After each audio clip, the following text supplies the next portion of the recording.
Oddiy Minecraft o'ynab zerikdingizmi? Unda muz va olov modi aynan siz uchun. Bu mod o'yiningizni yanada qiziqarliroq va sarguzashtga boy qiladi. Chunki bu modda siz turli xil afsonaviy mistik mavjudotlarni uchratishingiz mumkin. Lekin bu moddagi asosiy mavjudotlar bu ajdarholardir. Bundagi ajdarholar 3 xil turga bo'linadi: olovli, muzli va chaqmoqli. Qizig'i shundaki, siz bu ajdarholarni o'zingizga o'rgatsangiz bo'ladi. Buning uchun biz yirik ajdarholarni o'ldirishimiz kerak. Bunday yirik ajdarholar yer ostida va okeanning tubida topishimiz mumkin. Ajdarhoni yengganingizdan so'ng omadingizning bir qismini ishlatgan holda siz uning tuxumini qo'lga kiritasiz. Olovli ajdarhoning tuxumiga olov, muzli ajdarhoning tuxumiga suv, chaqmoqli ajdarhoning tuxumiga esa shunchaki yomg'ir kerak. Ma'lum bir vaqt o'tgach bu tuxumdan ajdarholar yorib chiqadi. Ular dunyoga kelganidanoq bizga o'rgangan bo'ladi.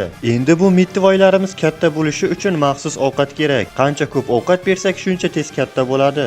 Lekin bu hammasi emas. Biz bu ajdarholar yordamida neziritdan ham kuchli bo'lgan aslaha zirhlarni yasashimiz mumkin. Ular ham ajdarholar kabi 3 xil turga bo'linadi: olovli, muzli va chaqmoqli. Bilib turganingizdek, bu aslahalar ajdarholarning qobiliyatiga mosdir. Bunday aslahalarning quymasini tayyorlash uchun bizga maxsus pechka va ajdarhoning nafasi kerak bo'ladi.